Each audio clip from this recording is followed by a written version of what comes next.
Everybody, John Townsend here. Welcome to the Dr. Townsend Live. We try to make this time just 1 hour, and it's always 1 hour between 2 p.m. and 3 p.m. Pacific time on all the venues that we're on. We try to make it a time where we're a place and a space for people to have solutions to the problems of life. And there are lots of ways that life can be problematic. Relationships, and there's many subtexts to that. There's marriage, there's dating, there's family, there's parenting. There's your kids, there's your grandkids, there's your dad, mom, there's your grandparents, there's your friends, there's your people at church, there's people at business. All the ways that relationships can be improved and problem solved, as well as business and leadership things, people who are trying to make their move and be everything they need to be and have a healthy company and succeed, and emotional, personal issues, such as things that are going wrong with our energy or our mood or our behaviors that we're not crazy about. We try to provide those solutions in that hour. And we kind of commit that we want to do two things uniquely well. One is that we'll get to the why, because just saying, well, stop drinking so much has never really helped anybody, or stop yelling at your kids, or stop allowing this guy to yell at you. There'll be a why there. Everybody needs to get to the why, right? But the others that will try to be practical, because there are steps you can take. And, if you watch the program for any length of time, most of what I study is neuroscience. And we found out one really helpful aspect of neuroscience is the brain craves action. So you can say, oh, I get it. I understand the why. Why did I put up with this? Why do I allow this? Why do I get so overwhelmed in this situation? But if you don't have a practical step, and I try to make them things you can do in, 15 minutes to an hour, so you can get right to it, and while the ink is still wet in your head, and hopefully good things happen. That's what we're doing. We've got a goal. A great community. People are always asking interesting questions and helpful questions. And the cool thing that I love is that people surround that other person, whether you're on Twitter video or LinkedIn or YouTube or Facebook or whatever. Somebody will say, okay, this is a real struggle for me, and we'll get through something. And then the community will say, way to go. And we're on your team. And it's so positive and warm. And I love that part of us. Our great producer here, Stacy. Our great producer, Stacy, is here. And Stacy, say hi if there's anything I missed. Hello, everyone, and welcome to the Dr. Townsend Live Show. We're so glad that you are with us today. And if you're joining us online and you didn't quite catch the number to be able to call in and ask John your questions, that number is 1-877-853-5257. Again, 1-877-853-5257. And when you dial that number, you're going to enter a meeting ID code, and that ID code is 876-5437-2012.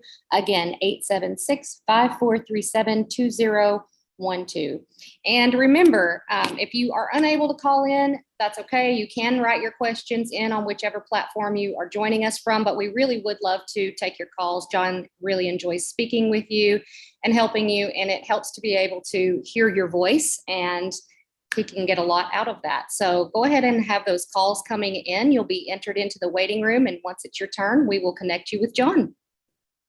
Thanks, Stacy. All righty. Now, Stacy, I never know between the time you're trolling around talking to these nice people, figuring out who's next, and if I should talk about a concept or a talk or some. You tell me. Do we go right to calls, or I've got stuff on the plate. Today, if you would like to talk a little bit about the e-blast that went out, just because the holidays are upon us, and just the holiday traps that we can get into with stress and anxiety, that would be great. And I'll get your first caller lined up. Well, yeah, here it is. You always see this. It always comes out just before Thanksgiving. Well, in retail, it comes out in, I think, May, about the holidays. But, now the things are out there about preparing. And I like to give these tips. I think they're helpful, but I know how busy everybody gets. And sometimes I think people need this not for 2022 but for 2023, because they can't get their head in gear. But I'm going to do it for 22, but maybe take a note and go, okay, it was too late, but 2023. But I'll try. I talked about, especially when there are difficult relationships, and I don't mean just difficult, it's just toxic relationships. I've got a lot of difficult friends, and I'm a difficult person, I'm sure. And that's okay. God, they're just called, I'm originally from the South. They're sure God bless them friends. Yeah, God bless them. They're kind of a knucklehead, but okay. But then there's just a really toxic people that disrupt. They're judgmental. They're impulsively out of control. They dominate when they come into the house. I was working with a leadership group this morning, and one of the people I was working with said, I need to role play a relative that is totally dysfunctional, and we don't talk to him because my wife and my kids are with it. He's just mean and crazy. And now he wants to go to, spend a couple of days in the same house at Christmas. And they're like, or at Thanksgiving, it's like, what it'd be like? Well, it would be like just managing him the whole time and, putting up with his stuff and like, how do we set limits? And it's a big deal. So this is some tips. One is, and this is an ahead of time thing, and you may not be ahead of time, not have enough time, but number one, begin planning for the good part. Get the right people in line, get the right people in your life. Don't just be around the people that are the nuts or the toxic, because some of them you have to be around for various reasons or limitedly. Some of them you don't, but got to get the good stuff in your head because your brain needs healthy, loving, responsible people. Second thing is going to be plan if you need limits without blowing up your whole family because, everybody freaks out. Kind of happens anyway. Is negotiate limits. Like, okay, we won't stay in the house with that person. We'll stay at an Airbnb, or we'll tell you what, you guys have Thanksgiving, but this person, love them, but they're just so dangerously crazy. We'll come in a week later and be with your family. There's things to do. So take charge of your holiday. And the third thing is, and this is important, guys, do not let the holiday dictate your behavior. You control the holiday. You say what I want, what I need to happen. Because when you do that, you're not in the passive reactive position. You're in the in charge position. And you can't control everything. But come in saying, what do I want? What do I want? What's my vision? What do I want it to be like? Who do I want to hang out with? What kind of great worship experiences, celebratory experiences do I want to have? And you insist on those. There's your holiday. Okay. Awesome. Somebody up? That's right. Caller, you are live on the Dr. Townsend live show. Go ahead and tell us your first name and where you're calling us from. Hi, my name is Nicole, and I'm calling from California. Hi, Nicole. Hi. What's your question today? Okay, so I'm actually the one who wrote in about the laundry that wasn't done for months. No, if you remember that. I do. When did you call? I wrote in a few weeks ago about I'm a nanny, and my boss will leave laundry, clean laundry in the hamper for months and then ask me to do it. Got it. Okay. But that's just one piece of the problem. I've been taking care of 2 kids for over a year. And my boundaries haven't been respected, which is partially my fault for not speaking up. But yeah, I just put in a notice saying that I'm leaving at the end of December, and my boss, she tried to guilt me emotionally in many ways, and she's just not taking no for an answer. All right. It sounds like there's a lot of control and sort of guiltifying and all that. So what's your question, Nicole? My question is, how do I deal with this person? It feels like she thinks she owns me. She tells me that basically that I'm not going to be able to do better. And also says that I'm abandoning her and the kids, and that I'm the only stability in their life other than her. Okay. Nicole, this is awful, and you shouldn't be doing it. You're a nanny, and nannies are kind people. So I'm really, really sorry. It's got to be really stressful and overwhelming for you right now. Yeah. Some people, when you've got a manipulative, controlling person, well, they're controlling in a manipulative way. There's many ways to control people. She's choosing the manipulative route. Some of us we just don't have that vulnerability. And when somebody starts doing that, we just say, yeah, I disagree. Yeah, I don't think I think a lot better deal. Yeah, I don't think that's abandonment. Have a nice day. And then they just go and have lunch, right? There's others of us, and you're a little more in the second category, which it can really hook you. It goes into some bad places in your head, and it really triggers things. So for us to solve this, talk a little about when she says these really cheesy things. What do you feel inside? Put some words on your emotions. Well, I do feel guilt because I really love the kids. Right. And I also feel disgust. Disgust for? Like, No, wait, disgust for Nicole or disgust for the mom? Yeah, like disgust at how much she twists the reality. It's like she's in a different. You get mad at her, you get disgusted with her meanness. You don't get disgusted with Nicole, you get mad at her. Right. Well, okay, all right, we're not going to fix that because that's pretty good. Because disgust is a separating emotion. When you're around bad things, toxic things, to feel some disgust it says warning light, your brain is telling you you're not in a safe place. If you didn't feel any kind of negative feelings, you thought, oh, this is how I need to be treated, different problem. So we're not fixing that, but I think we do need to fix how she makes you feel guilty. So right. let's do a role play, Nicole. Okay. All right. So you be Nanny. You be Mom. Give me a fake name. What's her first fake name? Sally. Sally. She's now Sally, the mean, manipulative mom with two kids you love, Sally. All right, and I'm going to be the skillful Nicole. I'm going to be the you that handles this so you can start to hit them. Our brain needs mental pictures of relationships. We're going to build a little template of the way that the skillful Nicole can handle this lady next time. Because I want you to go back in there and do something better for yourself. So we're going to role play the conversation, okay? All right. All right. So I've just called you. Sally, I've been thinking about what you said, and I appreciate it, and I love your kids, but no, I'm going to have to leave. It's just final. And you do whatever Sally would say, so we can kind of get the craziness.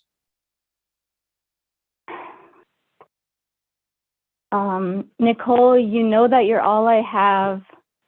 You're really leaving me high and dry, and I'm really hurt. I don't understand why. I've always done everything I could to accommodate you and your needs, and I thought you cared about me, but it shows that your actions are showing that you don't. And this is based on an actual conversation we had. Gosh, Sally, there's so much there. I'm so sorry that that's the experience you have had with me and my decision. I would never want you to feel that way.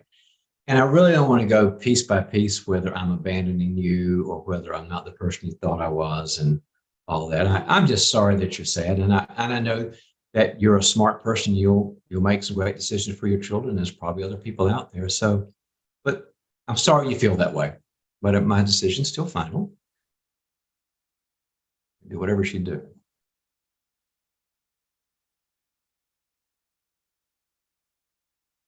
Am I supposed to be her? You are still crazy Sally, manipulative Sally, and I am still skillful Nicole, because we've got to finish this phone call so you feel good about yourself and you've solved the problem. So keep going. You do more crazy stuff. I just told you I was empathetic. I didn't know that she said that all the bad stuff she said. I didn't want to get into the weeds, and I told her I'm fine. So now do whatever Sally would do. Either escalate or do something more guilt-defying. I want you to feel it so that you can feel safe about it when she pulls this mess on you. Okay.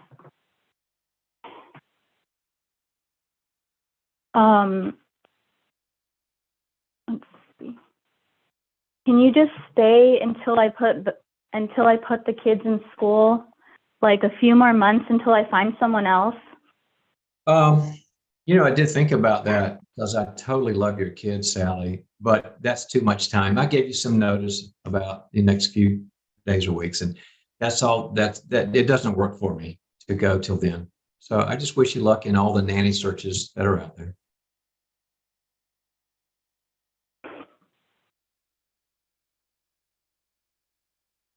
Well, the thing is, we haven't talked about it in person, but I was doing some role play similar to this with my therapist. Good for your therapist. So where are we now? She did the manipulative stuff. I answered it. Then she did some more. Then I answered it again. So let's wrap up the conversation. So what? Do something she'll say, then we'll finish it up. I want you to get this in your head so you feel good. Just throw the abandonment chain at me or whatever. Just something, because she's not going to accept the no with good grace. We know that. So just do that so you can experience this.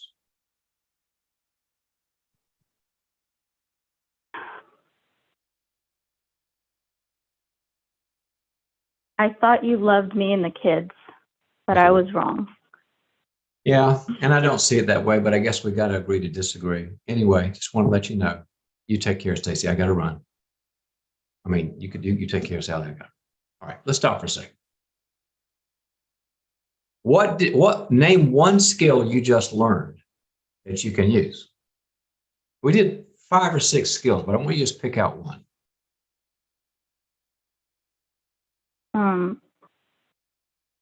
Well, not letting myself be manipulated. Mm-hmm. Like, right. Because I've been people pleasing for this whole time I've been working with her. Well, they make great nannies, don't they? Nicole, you're really doing well. And I want you to remember this thing before I scoot. And it's that your job in this conversation with a manipulative person, your job is not to explain yourself to her. Your job is not to convince her that your position's right. Your job is to be warm and firm that you've made a decision. Do you see the difference between warm, firm, made a decision, and you've got to agree with me. You've got to see it my way. You've got to understand I'm a good person. That is not your job. Do you see a difference between those two goals? Yeah, I do. Good, because she's still mad. She's still blaming. She's still projecting everything on you. And you got to be okay hanging up nicely after a person who's still really pissed off at you. And if your goal is, no, she can't be angry, then you'll be on the phone forever. But I think we said all we could say. Gotta go. Sorry about that. Have a nice day. And she's still raging at you. It's been a good day because you got the freedom and the choices you made. So don't make your goal making Sally happy. Your goal is to be warm and tell the truth. And then that simplifies everything, Nicole. All right. Thank you. That's Good what luck. my therapist told me to not go back and forth with her. Your therapist said what? I love good therapy stories. She said not to go back and forth with her, to just stop engaging. Yeah. I have a statement I used this morning in the leadership group I was working with, and you might want to think about this. It's not, sometimes you got to say, I get it, but I got to remember with you, this is not a negotiation. This is an announcement. Right. It's not a negotiation between two parties trying to come to terms. I care about you and your family, but this is more of an announcement. It's just where I am. And then it kind of changes the dynamic. So, FYI. Thank you. Good luck. Take care, Nicole. You too. Have you ever had someone like Nicole has in her life where any no you say to your time, your money, your resources, your attention, your body, whatever, and any no triggers that they are the victim and you're the perpetrator? If you say yes to me, you're a nice person. If you say no to me, you're my perpetrator and I'm the victim. Those are people who are not healthy. They can get better, but they got to do some work. But whenever you see that, and you kind of have it, sometimes you feel it in your gut, like, well, I love being with them, going to movies and, talking about things and going to sports and doing work stuff. It's great when I am compliant. And when Nicole said, when I do the people pleasing. Everything's good. They're warm, they're fun, they're engaging, they're interested. But if I screw up and have an opinion, then all of a sudden I'm the perpetrator. Red alert. Red alert. Then you go read boundaries. Okay, where are we, Stacy? Okay, John, Shannon over on your LinkedIn page said, I would love to be able to call in, but I am at my office and I can't do that. She says that she got the email this morning about holiday stress and struggle in dealing with toxic behaviors. And she also listened to the show last week and heard the conversation where someone was allowing I think the husband was allowing, she says, the woman to, the mother to come into their home for a month at the holidays, and the wife was against it was awful. I remember. Yeah. So Shannon says that she has a similar situation. She said, my husband and I have been together for 15 years, and sometimes we have traveled to our families for the holidays, and sometimes family comes to us. But in recent years, since we started having children, it has become more difficult for us to travel, but yet it is also stressful when his entire family comes here for the holidays. There's already a plan in place for 15 of them to come and stay with us at Christmas. How do I have a conversation with him to let him know what kind of anxiety and stress it causes me to have to be the person that is planning and doing everything for this many people, plus keeping our family together?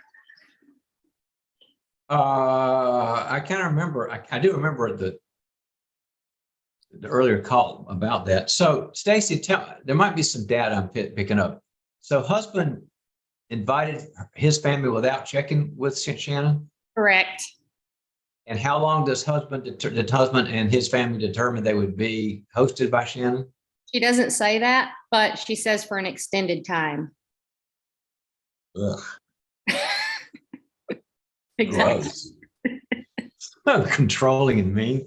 All right. And is she asking us how to get out of this, or is she saying, how do I make him feel better for next year? What kind of solution does she want?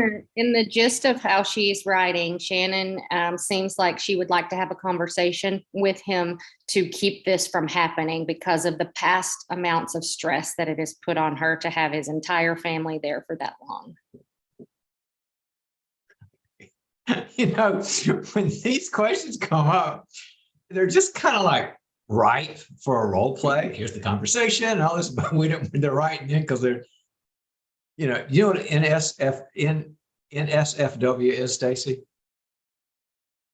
That is a good question. I bet I'm about to learn. Letter N as in Nancy, letter S as in Sam, letter F as in Frank, letter W as in worry.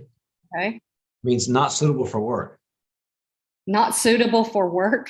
Yeah, in other words, I'm at my work job and I'm supposed to be doing spreadsheets, and somebody walks by and I'm saying, oh, I got a family situation. Oh, there we go. Boss goes like in the Office movie. Okay. Exactly. So you don't want that. So we got a lot of these kind of, I'd love to talk, but it's in NFW and SFW. So, but like I said, it's really good for that. And I could tell you 3 things to do, Shannon, but let me just kind of work it out. So this side of the screen is Shannon. This screen is hubby. Okay. So I'll do it this way. It's going to be weird, but we've done it before. So his name is Ross. Ross, this has been so hard on me, and we know we talked before, and I love you, but I'm in I'm really scared and miserable about your family coming. They're great people, but this is too much.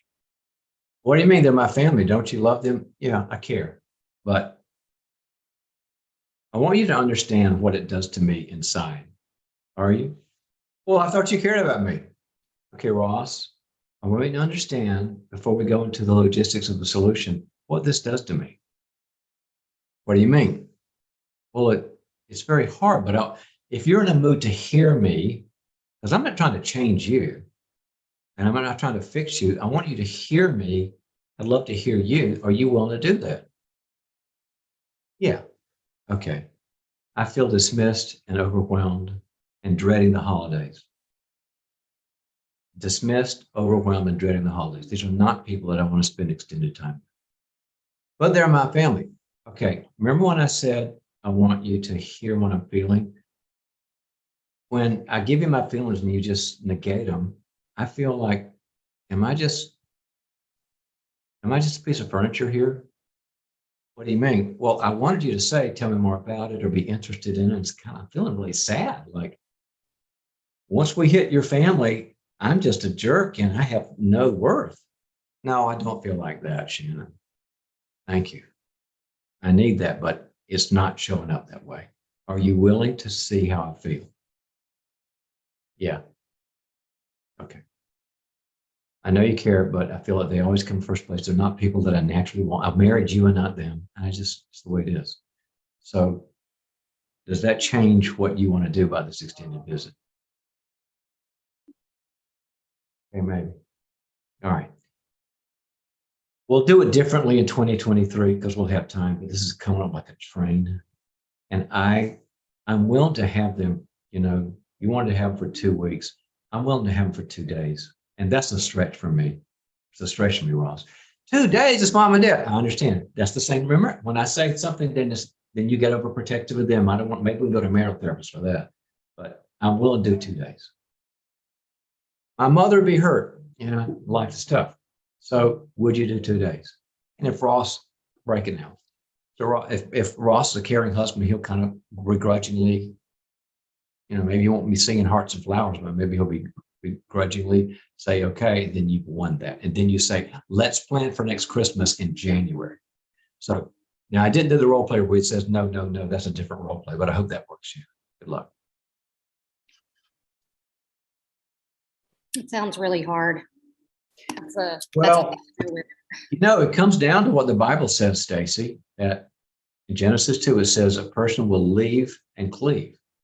And if we leave and cleave, we had another engagement like that at this. I'm kind of full of the seminar. It's on my head, all the things we do, where the spouse basically said, I'm more married to my family than yours and my parent than I am to you. Whatever they want, we can't hurt their feelings. And you're number 2.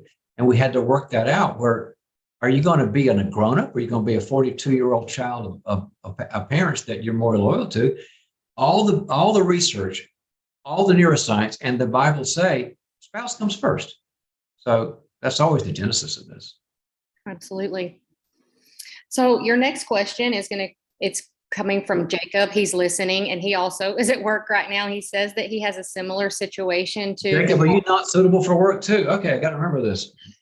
He says, my situation is similar to Nicole's in the leadership and professional worlds.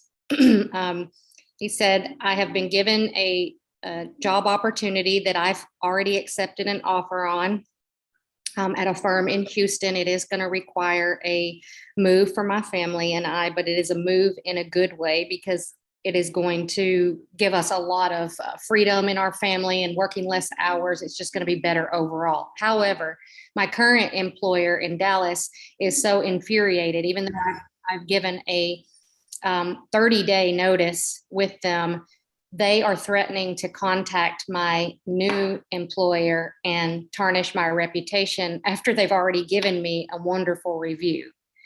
They are asking me to stay an extra 90 days, and I just can't do it because of financial reasons and things are already in motion in Houston.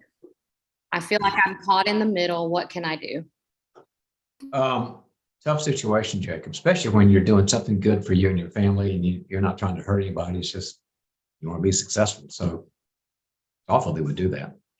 I don't look at this as a deeply role play-ish kind of thing, Jacob. You know what I would do? I do so many things with people, corporations, businesses, boards, churches, and all that. And when people are in the engagement place of the conversation, leaving, staying, all that, you just keep working with them. But when they throw in the litigation card or the thrashing card, I don't think you only have one thing you can do. As soon as you hear my call, you get on your cell and walk out of your office and call your new employer and say, here's the situation. They sent a really good resume. They are not holding to ethical standards of me. And I gave them a 30-day notice. And so you're going to get a really trashy letter for them. Hope you understand. In other words, You can't change that. There's no way you can go to your current boss and say, you can't do that. You can't. I mean, someone's going to not make anything happen. You go to this boss, your new boss, and just say, expect this. I'm happy to answer any question you would like about my behavior. I have no secrets, but you be proactive, get ahead of it right now, Jake. You owe it to yourself. Good luck. Speaking of owe it to yourself, Oh, you know what? We have a caller on the line. Caller, if you can hear us, hang on for just 1 second while John gives the message. yeah, you know, one thing that we find in the holidays Echo, timer off. is that people start thinking about bigger picture things like where my life's going. Stacey, how do I help with the sound stuff? Can we mute them or should I just go to them or what? I don't want to talk about this stuff until I don't want to. Yeah, maybe let's just go ahead and go to your caller and then Okay. we can come back to this. Okay, one. great. All right. So, hi. Caller, you are live on the Dr. Townsend Live Show. Go ahead with your question for Dr. Townsend.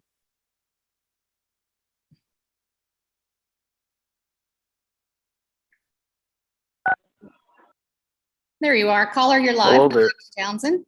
Go ahead and tell us your first name, where you're calling from. Hi, Dr. Townsend. My name's Rob. I'm calling from Connecticut. Rob. Welcome to the show. And How are what's your question, Rob? I manage a number of employees. I own my own business. We've got some toxic people in the office, but their work is second to none. They do a fantastic job. The main issue is there's a lot of lying that goes around and people not taking responsibility for their screw ups, stuff they might not do right around the office, and I end up having to clean up after it. And I'm trying to see what the best way to get them to fess up when I know they're the ones responsible. All right. I mean, that's a big deal because you need the quality. You said they're second to none. And so the competence, the subject matter expert SME part's there, but it sounds like there's some real integrity parts that aren't there. Fair enough? Well, their work isn't the issue. It's more of what they've done around the office. I mean, I've caught them in a number of lies. I mean, it's just not respecting the work environment and respecting. Okay, give me an example give me a good example of one of the lies. That'll give me a better picture. To be honest, one of them, I caught, he clogged the office toilet and there's a plunger right there. He didn't take care of it. He denied it. 2 weeks later. That's just gross and not same right. thing. Okay. All right. Sorry? Now, how are all these people that report directly to you? Are they direct, or are they people below? Right. On They the report to me. organizational chart? Are they below? Oh, they're all below me, and I end up they're being the below one, you. having. What I mean is, do they report to you, or do they report to Susie, who then reports to you? See what I'm saying? Yeah, they report to me, but they're not exactly reporting to me about what they do in the bathroom. Fair enough. I'm the one who has to go in there and clean up after their mess. It's not something you put on the developmental report. All right. How many employees do you have reporting to you, Rob, directly to you? And how many of those employees that are reporting to you are bad apples or liars? How many? Give me those two numbers. Well, I've narrowed it down to, I think, 2, who are, and ironically, they're the ones responsible for the number 2.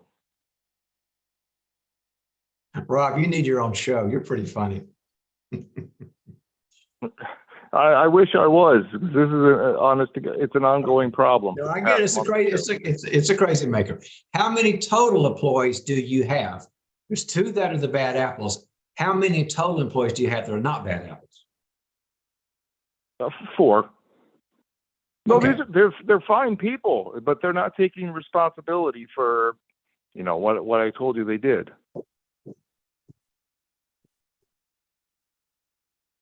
Now we have one example where it can't be proven. I mean, you have evidence because the plunger was there. I can't believe we're talking about this, Rob, but that's life, right? That's actually not, no. It can be proven that it's two of them.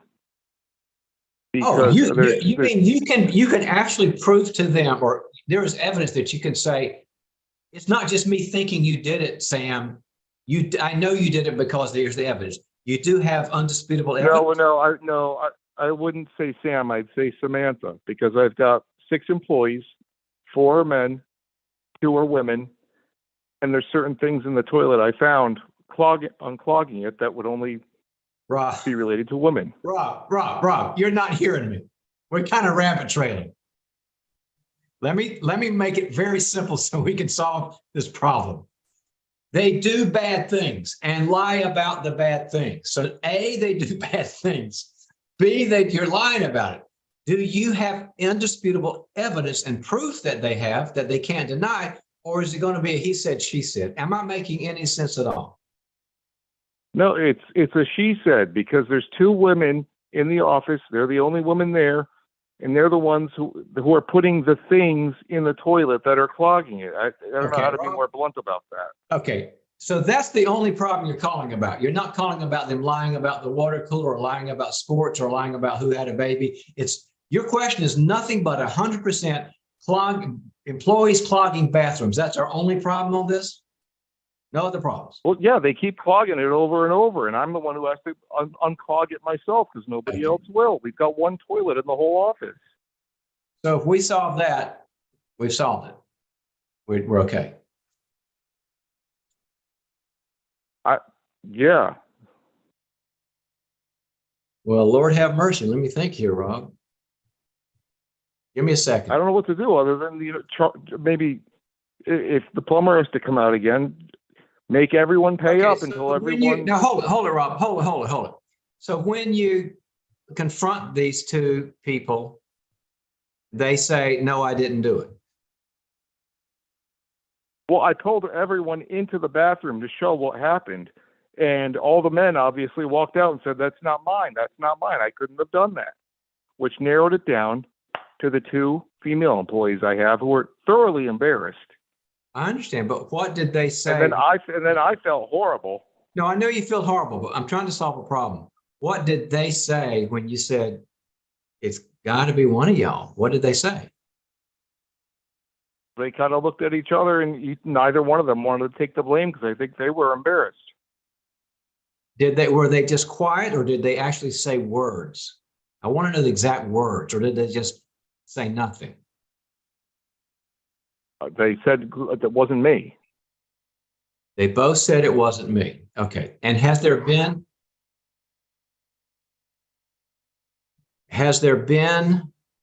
another occurrence since you had the confrontation? Yes, but that one may have been my fault. But that. Well, I mean, the reason I'm asking, because it may be that you did, however you did it stylistically, you did bring it to the light in kind of a different way. And sometimes people can stop bad behavior even though they deny they're doing it. Like a 13-year-old say, no, I did stay up till 2 o'clock in the morning, but the fact that mom and dad said, yeah, you did, even though they deny it and you can't prove it, they curb their behavior because the darkness doesn't like the light, like the Bible says. And so they curb it even though they denied it. If you have not had another occurrence, I wonder if you've solved the problem, Rob. Yeah, I'll see if it happens again this month. If it happens again this month, and it's indisputable, there's only 2 people that could have done it. There couldn't have been visitors or customers, had to be there. No, we don't know if customers don't have access to the bathroom. Then what I would do, if it's indisputable, you might have solved it, but if you haven't, it's another occurrence. And I wouldn't want to embarrass anybody or shame anybody or anything. I would have 2 separate conversations. Yeah, I mean, I did put up a camera outside the bathroom, but everyone kind of shot that down. Yeah, I think we're solving an irritating problem with hand grenades here. It's too big. The consequence doesn't match the offense in my book. I think it's irritating. I think it's not polite, but I don't think it warrants a camera. Here's what I would do, Rob. Okay. Fine. If it, sorry? Go ahead. If it does happen again, I would have, because it can be so shaming and embarrassing and all this, I would have a conversation with person number one and a separate unrelated conversation with person number two. And I would just talk to them about it. And I just say something like, are we doing something wrong when this has happened a couple of times? I mean, it's really a problem. You're a great employee, but I'm really confused as to why you just can't change. And and that'll handle a lot of it right now, because somebody finally said, well, I was in a rush, or who knows. But I would have another conversation. And if that doesn't work,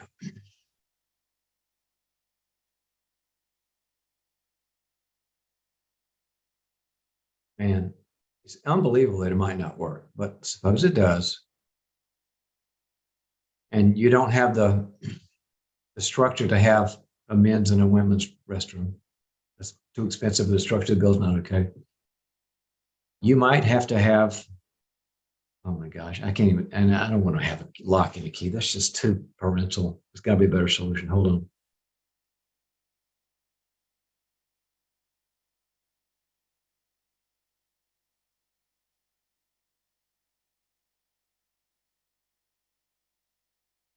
I think it would escalate the conversations. I would keep bringing the heat up, not to your other four people, but to those people. It happened again, and it happened again. And goodness gracious, I can't imagine after 3 or 4 conversations, after 3 or 4 attempts, incidences, that somebody's not going to finally say, okay, I did it. Or that you got 2, it's really, really dysfunctional people. At some point, you might just have to say, all right, then I don't believe you, but you won't stop. So people have to start asking for the key like you do at a 7-Eleven.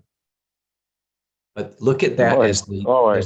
I'll give that a shot. I got to run. No, don't give that a shot help. until you're at the very, very end. It's always escalating consequences, like it says in Matthew 18, where Jesus says, "Your brother sins against you. Go to him. Maybe you want your brother if he gets it and repents." Then he says, "Bring it 2 or 3." Then he says, "Bring the whole church," and all this. So don't go nuclear. I kind of worry because I think you're so frustrated you'll go nuclear too soon. Honestly, Rob, I don't want that to happen. So just kind of more conversations, 2 or 3, and after 2 or 3, and you're totally stonewalling, and it still happens, I'd probably do that. But wait till then, okay? Give us some time and keep escalating the conversation. Fair enough? Sounds good. Thank you for your help. Take care, Rob. Oh, mercy. Oh, mercy. Well, here's the point of it, is that the escalation does work. And he may have a person who is so dysfunctional that they're willing to lose their job over this.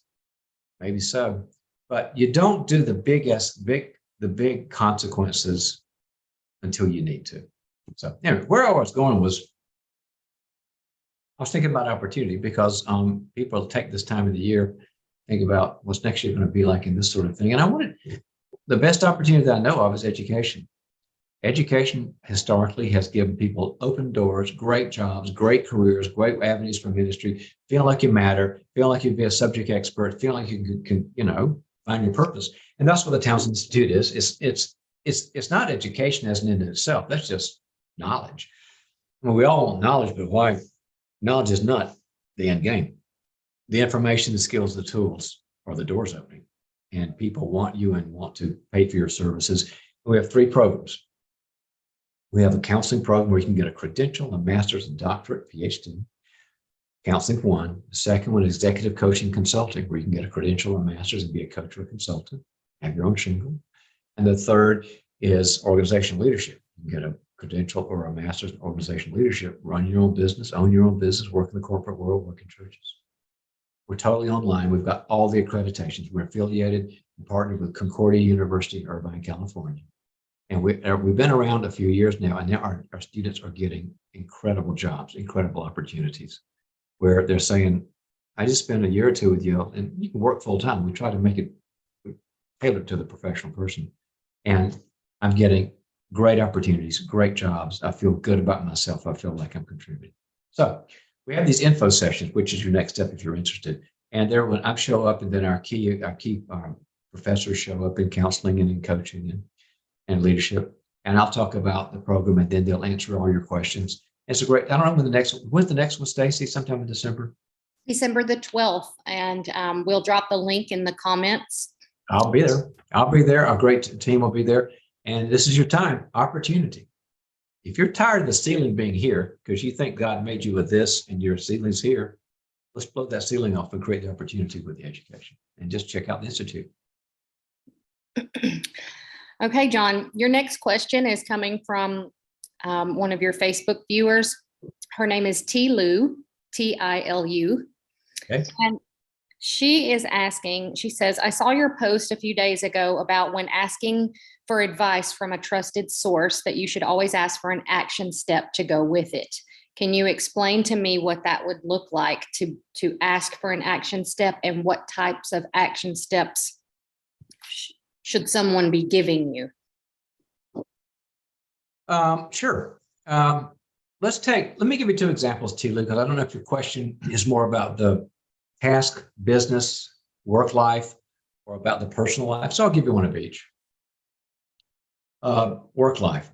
I'm Tilu, and I'm going to and I say, you're really good at work and you're very successful. And I really want to get a better job, and I'm good at code. And I wish I could do something there. And how do I get a better job?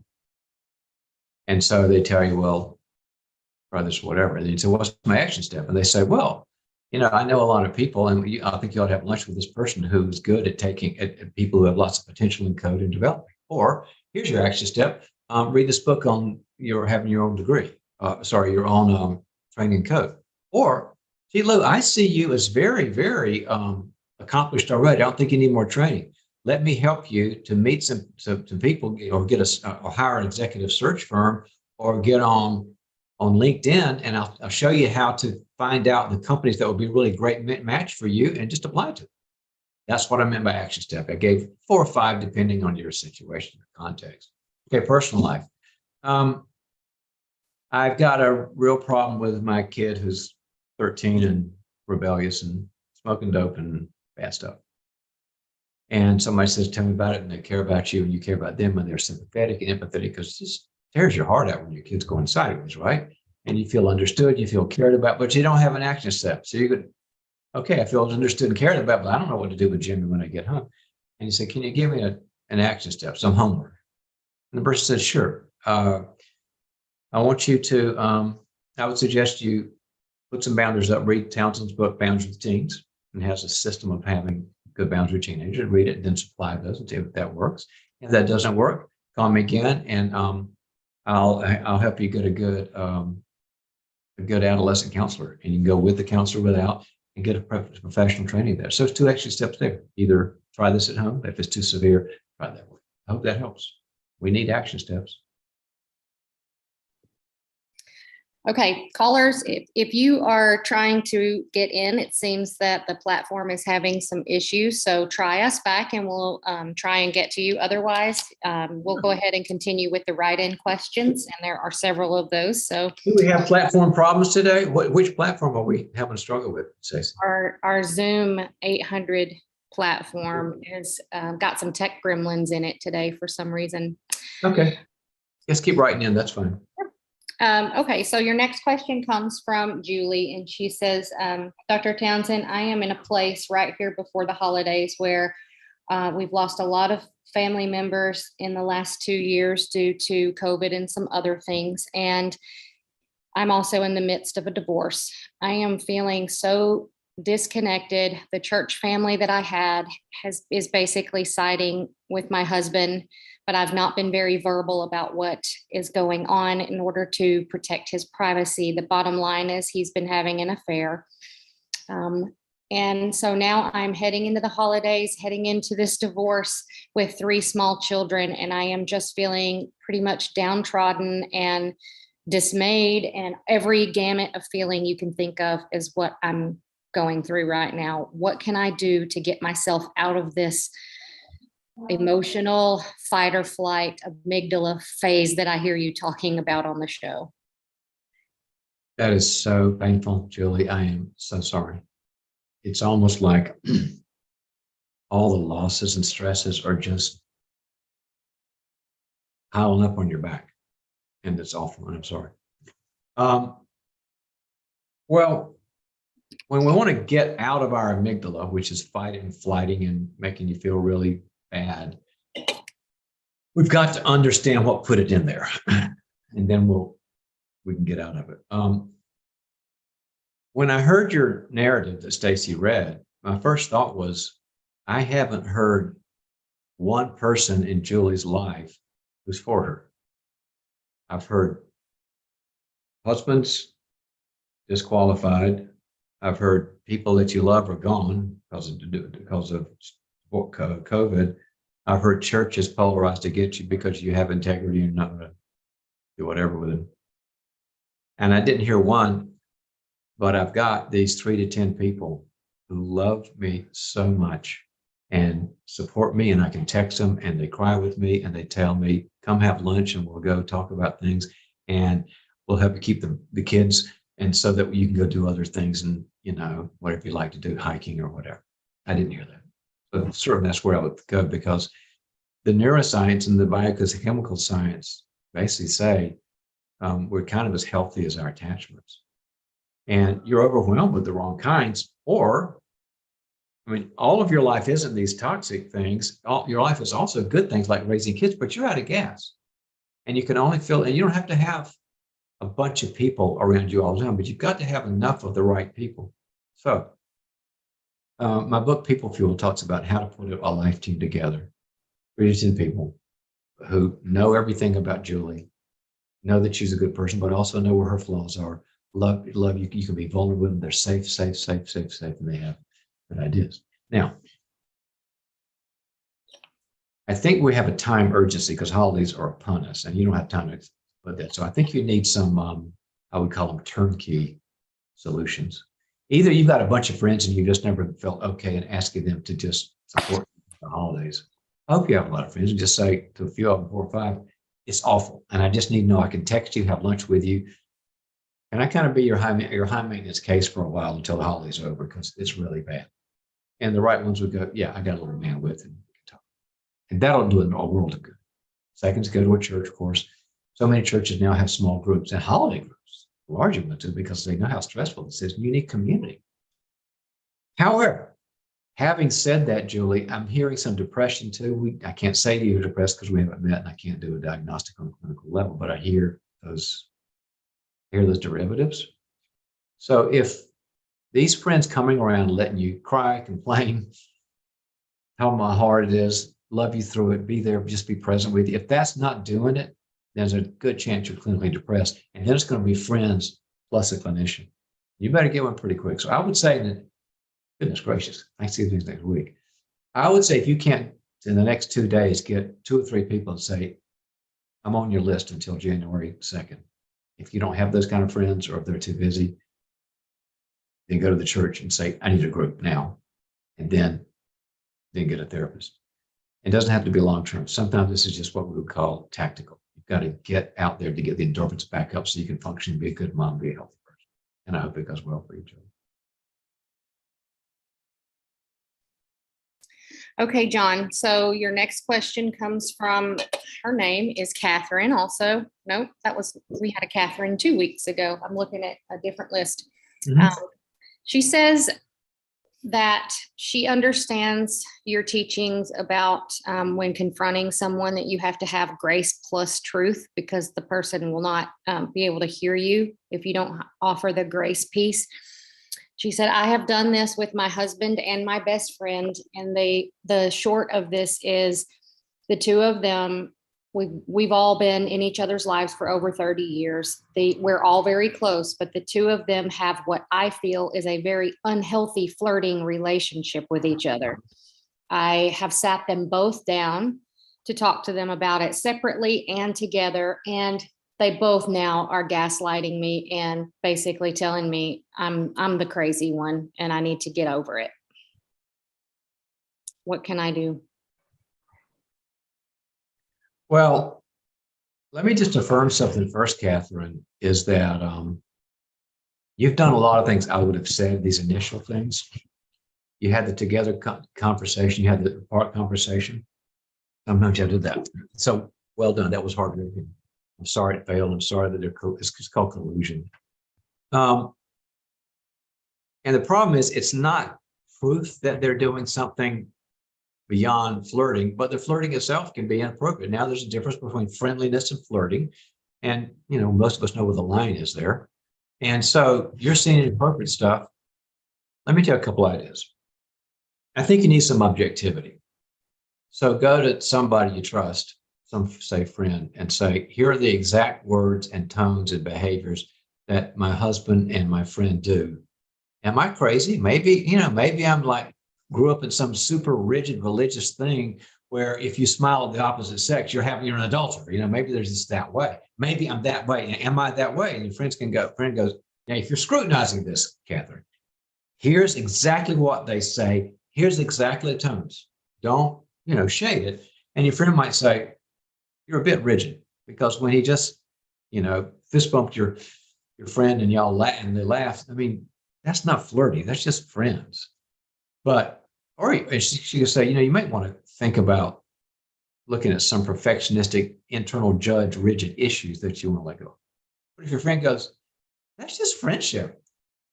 I mean, I'm sorry, we already said that one. The other side, friend goes, oh my gosh, I would just yell and scream at my husband if he did that with my best friend. Then you got a validation. So get some objectivity. Before you go back to husband and friend, just go to an object, or maybe two. And then you come away and go, well, I got some information here. And then what I would do, I would go to them and say, I did scrutinize. And I would not, don't do the together thing anymore. This is about your marriage. Your marriage comes first. The best friend thing, just gets too complicated. Because if your husband turns around and decides to be a great husband, then the best friend, you can have lots of best friends. He's the priority. And just say, I've just got objective proof. And maybe it's not in your heart. Maybe it's not intentional. Maybe it's kid stuff, but it really hurt. It'd be like saying, if I know you like to play golf, and if I do it, all I do is talk about how stupid golf is, maybe I'm not intending to hurt you, but it hurts you, right? So could you curb the behaviors? And some spouses say, I just thought it was friendliness. I didn't know. And then you're okay. You got some who know darn well what it is, and they just want it, and they're deceptive. That's a different problem. And in that case, if none of these things I've said, we've done these iterative steps, and you know how I am if you see the show. I go from there's no issue of severity, then there's number one, which is mild, then there's moderate and severe. So I'm moving up from no to mild, now we're at the moderate severe level. And you've done all these things that we've cobbled together, then you need to say, I've got to see a marital therapist with you ASAP, who is trained to have some sort of x-rays vision and doesn't need to see a video of him flirting with your best friend.